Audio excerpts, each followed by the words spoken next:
Many thanks for joining us.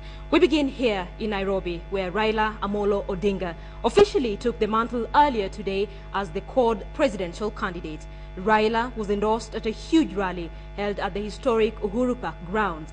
Vice President Kalonzo Musyoka and Ford Kenya leader Moses Wetangula formally dropped their presidential bids and pledged to work with Raila. Kalonzo will be Raila's running mate, while Moses Wetangula will seek to become the Senate Majority Leader. KTN's Sam Mogina begins our coverage on this politically significant Saturday night. No one expected any surprises at Uhuru Park. The lineup was already a matter of when rather than if. But still they made it a ceremony as they sought to reenact the scenes of 2002 when President Mwai Kibaki was endorsed at the same venue. Today it was Vice President Kalonzo Musyoka to cede his presidential bid in favor of Prime Minister Raila Odinga, who will now fly the presidential flag of the Coalition for Reforms and Democracy, CORD. Now, as I welcome our brother Raila Amolo Odinga, mimi I want to kumlipa yeye akiwa hai. Raila nasema anatosha. Nasimama mbele ya umma ya Wakenya nikaomba Wakenya wanipatie mimi kazi ya uongozi wa taifa la Kenya. Ewe Mwenyezi Mungu unisaidie.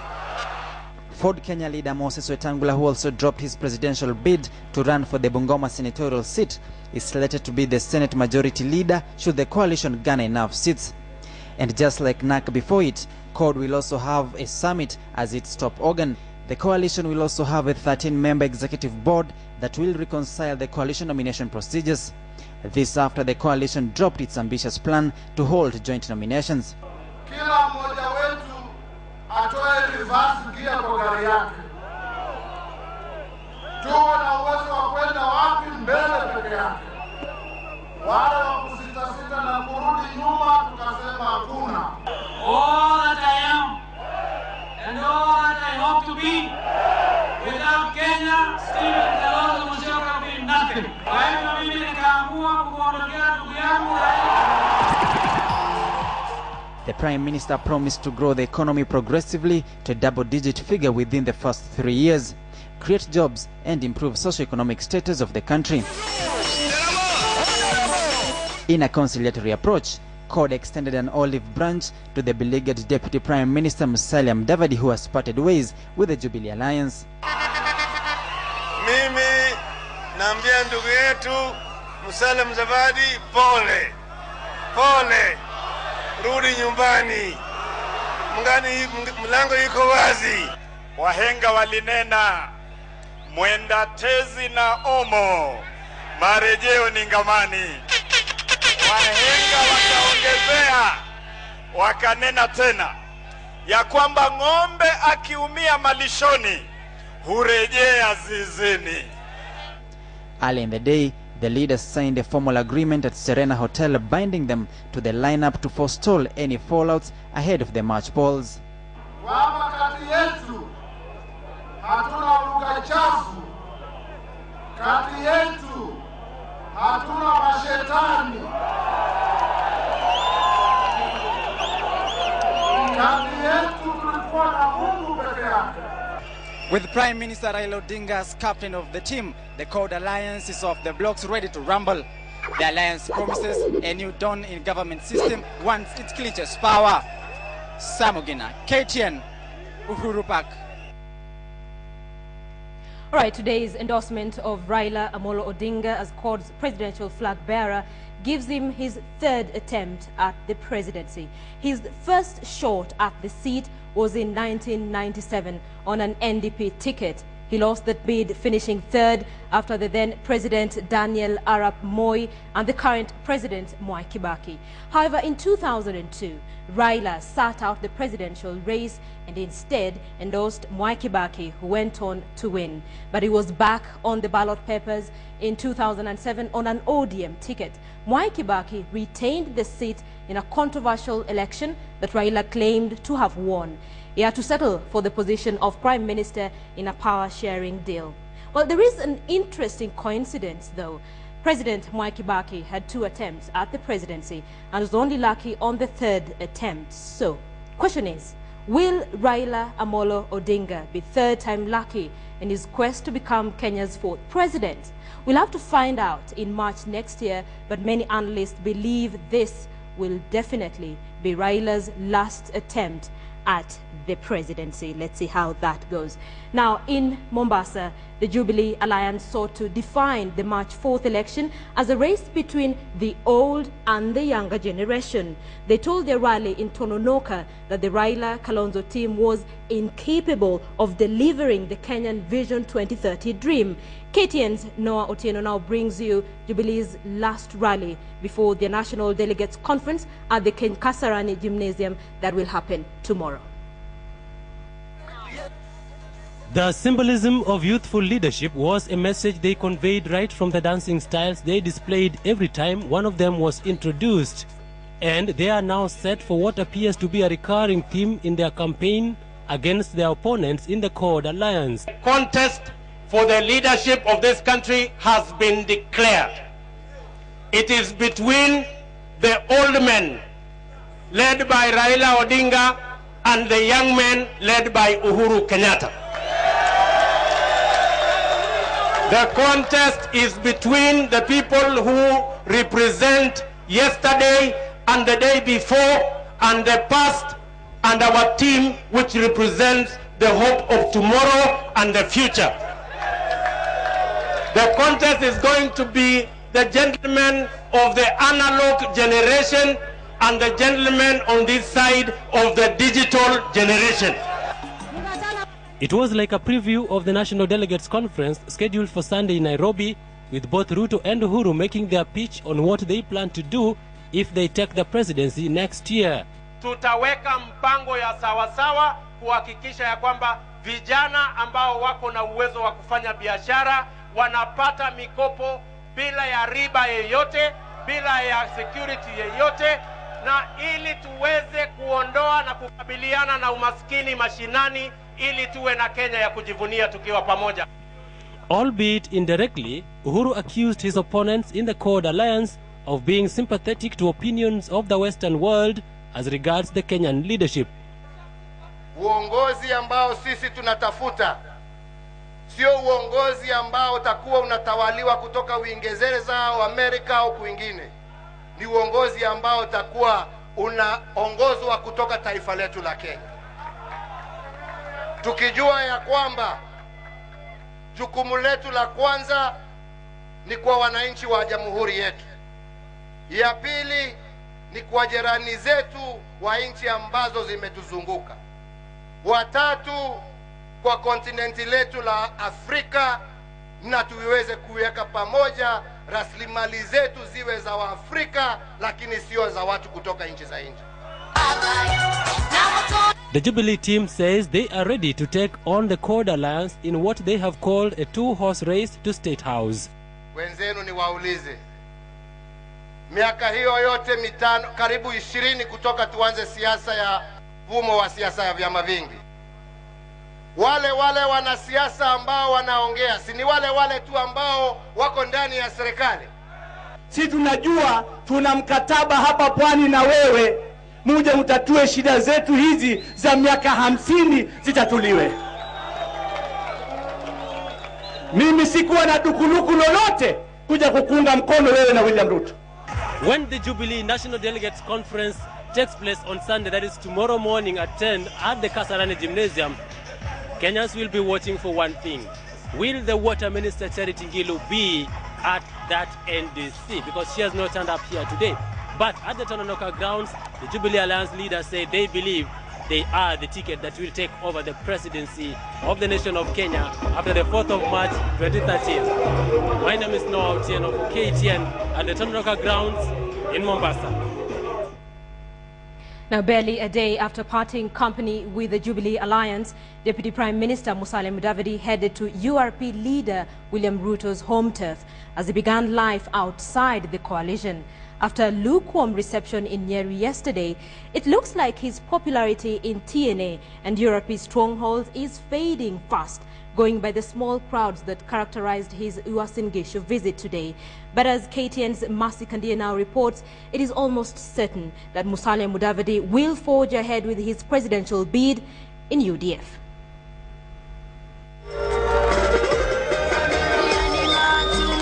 The North Rift gave Deputy Prime Minister Musalia Mudavadi a warm reception. Musalia, who held political rallies in URP strongholds in the North Rift, says he is still in the race towards State House. Wiki hizi zote tena ile barabara tulikuwa tunafuata tumechelewa kidogo, lakini mimi nasema tuende mbele kama Wakenya. Mimi niko kwa chama cha UDF, nitazidi kulenga vile nilikuwa natafuta UDF.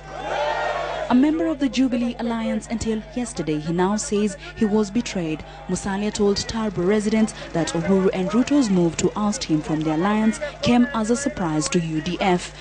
Uhuru akaweka sahihi, mimi nikaweka sahihi, Ruto akaweka sahihi, mawakili wetu akaweka sahihi.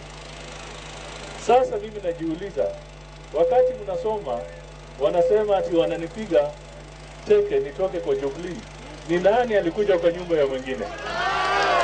The UDF leader, who was on a political tour of the region, has had dwindling popularity in the URP TNA stronghold. And even with the cancellation of yesterday's rally in Nyeri by TNA and URP, Mudavadi went ahead with a political tour amid a low turnout. And today, nataka nione kwa ishara yenu nani wanaoniunga mkono kwa UDF. Mudavadi held mini rallies in Eldoret, Mailimne, Tarbo and Kipkaren to convince this region that he is the best candidate for the presidency.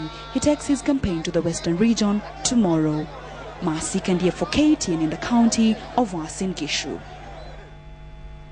Let's stay with politics. The Eagle Alliance, on its part, took the joint campaigns to Eastlands in Nairobi in an attempt to share the weekend spoils.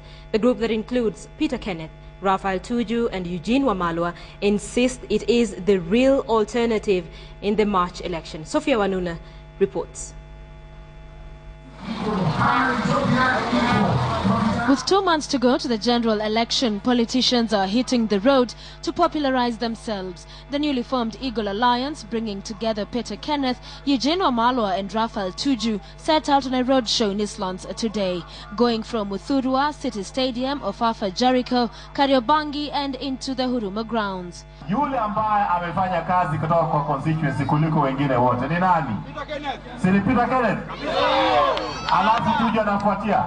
Peter Kenneth said that the trio was an untainted crop of leaders that Kenyans should elect in order to achieve real change in Kenya. Is those leaders who have a track record. Na mimi nawaambia ndugu zangu hapa, kila mmoja ana record ya kuchapa kazi. Eugene Wamalwa condemned the killings in the Tana Delta yesterday that left at least 40 people dead, urging Kenyans to maintain peace before, during and after the general election. Kwa hii kura, tunaomba Wakenya wenzetu ya kwamba haijalishi kama ni Peter Kenneth, ama ni Wamalwa, ama ni Tuju, ama ni Raila, ama ni Uhuru atakayekuwa rais. Lakini inajalisha ya kwamba tuwe na uchaguzi wa amani. Hebu tuambie, Raphael Tuju on his part admonished negative ethnicity, saying it is tearing the country apart, urging Kenyans to live in unity. Mwaka ujao, sisi hatutaki kabila fulani ndio ishinde. Kwa ajili ikiwa kabila tuseme ya Wajaluo watashinda ama kabila ya Wakikuyu watashinda, the Eagle Alliance will head to Western Kenya next to continue popularizing their team and are set to announce their lineup in coming days. Sophia Wanuna, KTN. Well, let's take stock of the race to State House. With lineups being unveiled, the stage is set for the March 4th, 2013 general election, and the race to State House is slowly shaping into a two-horse race between the Coalition for Reforms and Democracy, that is CORD, and the Jubilee Alliance, that is if the pollsters are to be believed. Late last year, the G7 alliance was mooted with the aim of blocking Prime Minister Raila Odinga from ascending to the presidency. However, it disintegrated last month despite spirited attempts to salvage it. By April this year, 23 candidates had made public the intention to run for the presidency, raising fears of a crowded field. However, the number of presidential aspirants reduced significantly when parties moved to comply with the law and formed pre-election coalition agreements. Well, Kenya's political parties had registered 4 main coalitions with the Registrar of Political Parties by December 4th deadline. By mid this month, the number of presidential aspirants still actively nursing interest to occupy State House had been reduced to at least 6. This include would-be flag bearers of the CORD, Jubilee, Eagle and Pambazuka alliances, plus now Kenya's Martha Karua and Rebuild and Build Kenya candidate Professor James Ole Kiapi. Media houses are expected to begin presidential debates January next year after political parties complete the nomination process. Of course, that is the story we are keeping an eye on for you, and that is where we end it on a political note. To the Tana Delta now, where at least 56 people have been arrested over the latest attack in which more than 40 people were killed. A former GSU was among those arrested in the morning soup. But as KTN's Ferdinand Omondi reports from the Tana Delta, many residents continue to flee the area for fear of revenge attacks. Stacks of luggage are piled along the paths. Men, women and children are leaving their homes in search of safe refuge. Ngao village is on the run, following reports that some of their own were among the raiders killed in Kipao village in a clash that left 41 dead. Tunasikia ni vita tayari kwa sababu Aruba walikuwa wanakuja pigana na sisi. Na vijana wako huko ng'ambo. Inasemekana kuna baadhi wengine walikuwa wametoka hapa, ingawa si wote wa hapa. Police raided Ngao village early this morning and arrested 56 in connection with the Kipao raid. And among these 56 suspects is a desertee of the General Service Unit, whom, among others, could be involved in these atrocities within the district. An AK-47 rifle was recovered and is awaiting a ballistics assessment to determine whether it was used in the Kipao attack. Most of those arrested were men and boys, and the women left behind in Ngao are feeling exposed. This woman says she is leaving to save her children. Nikifika jana jioni walikuwa wanakuja tena kama si ndege askari kuzunguka hivyo, wakakimbia wakarudi kwa, lakini wanakuja kupigana na sisi. But among those staying put is Richard Okech, who feels fleeing is not the best option. Kwetu ni Nyanza na kitu imenileta hapa ni biashara, na saa hii kama watu wanahama hivi, mimi nimekaa hivi, mali yangu ni hii, siwezi kuweka kwa mfuko niende. He however feels aggrieved that security forces have not left a presence here in the wake of the escalating tension in the region. Asubuhi jeshi wamepiga watu, wameenda sawa, wameenda na watu, wameenda na wanaume, wamebaki wa mama, hawezi chochote na watoto. Adui akiingia saa hii hakuna hata ulinzi, tutafanya nini? Ni kukufa. We will carry out patrols as usual because officers have been put in various strategic positions, clusters to take care of, cluster villages. Each sector is taking care of a cluster of villages, so they carry out patrols. The attacks in Kipao, in spite of a heavy security presence in the Delta, coupled with a dusk to dawn curfew which is still in force, have raised fresh questions on the ability of police to provide and enforce security. The situation is so volatile that police were unable to retrieve the bodies of the 9 raiders killed in Kipao, which were eventually rounded up and burnt to ashes by the incensed locals in the dead of night. And as the billowing smoke rises in the air, so does the tension. Officers have done a very commendable job under a very difficult situation in terms of the landscape where they are operating. and managed to sustain peace for the last 3 months. Try telling that to these people who have all decided to go east and west, since home at the moment is certainly not the best. It's taken the government nearly 3 months to restore a semblance of sanity in the Tana Delta, but the single attack in Kipao village has brought back the tension to choking levels, and now even the few pockets of people who were still in the Delta are relocating for fear of reprisals. Ferdinand Omondi, KTN, Ngao Village, Tana Delta. Ferdinand Omondi there reporting from Tana River. Now here in Nairobi, the government says security officers may have been caught unawares by the latest attack in Tana River. Internal Security PS Mutea Irigo says the killings took place barely 12 hours after the area district commissioner held an amicable peace meeting. The PS, however, ruled out reinforcing the security team in the area. The PS spoke to KTN's Anne Soimwendia in an exclusive interview. Take a look. In spite of a heavy presence of security officers in Tana River district and a curfew that was still in force, Kipao village fell to raiders from a rival community. Internal Security Permanent Secretary Mutea Ringo, however, says the officers on the ground are able to enforce security. Not really caught off guard, but the area is very expansive. The area is very expansive. The villages are very many, and despite the fact that we have so many security officers in the area, you cannot have a security officers in each and every village. Ibringo says the ministry is engaging the communities in peace-building efforts. But then this strategy appears not to be working, especially given that the area district commissioner held a peace meeting just a day before the dawn raid, and the security system conceding they were caught flat-footed. It's unfortunate the community are not coming out, both sides, to give any information. The police is yet to ascertain the motive for the raid. Iringo says they are investigating a possible political motive. In fact, we have a number of important leads, include some SMSs, which we are following, and I'm sure by today, tomorrow, so definitely we'll be able to get if any leader was involved. In talking politics, Iringo has cautioned Kenyans attending political rallies and other crowded places of possible terrorist attacks. They have threatened to hit a number of places, and would like Kenyans to be very alert wherever they are.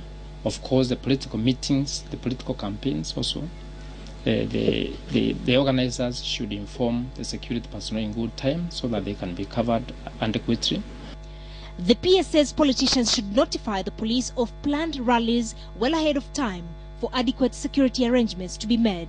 The PS also reminded motorists to observe the new and stricter traffic rules during the festive season and revelers to take note of the laws on alcohol consumption. And so Mwendia, KTN Saturday Night.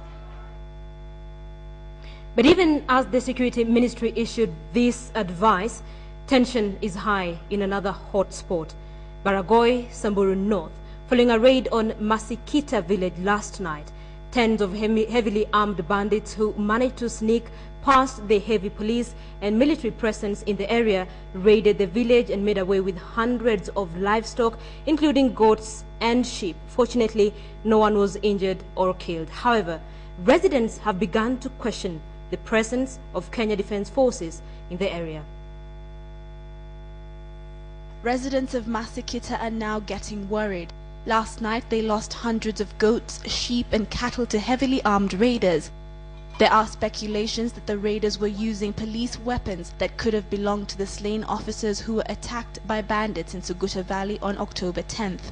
However, there have been no confirmation of these speculations by local authorities.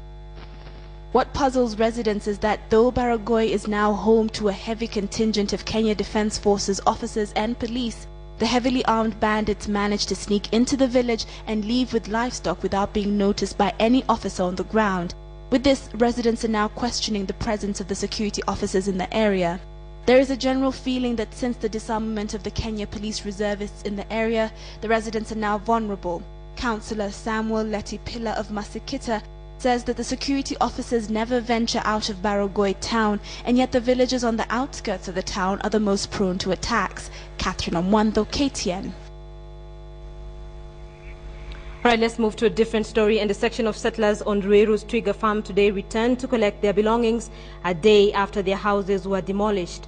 Mboi Committee, the company that has staked a claim to the farm, has given the settlers until Monday to collect what is left of their belongings. But even as the settlers left, questions abound as to just who exactly owns the disputed farm. Wilkister Nyabwa has details of that story. By Saturday, the stance taken by residents of Twiga Farm in Ruiru had softened. Residents who had vowed to stay put now leaving the farm in droves. They left the disputed plot of land in a convoy of lorries and pickups. Those who could not afford to hire moving trucks would load their belongings on donkeys, while others hauled heavy loads onto their backs, starting the exodus away from what they say was their promised land. Lakini nashangaa tutaenda wapi? Na sisi maisha yetu ni hapa, tumelelewa hapa, tulizaliwa hapa.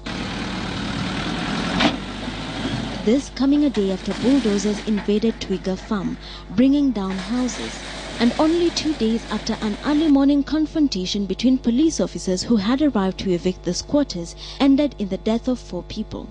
Among them a police officer, begging the question, just what ails Twiga Farm? At the heart of the dispute is the over 1,000-acre plot of land just off the Thika Superhighway. The 4,500 settlers say their families have been here for decades. The eldest among them claim the land was given to them by a white settler who was leaving the country. Tumekuwa hapa tangu wakati tulizaliwa. Wazazi wetu wote wamezaliwa hapa, uka wetu wote wako hapa. Sisi hata sisi tushazaana, tuko na watoto, tumeishi hapa kama masquatters. But Mboi Committee, the land company that has staked a claim to the land in question, tells a different story.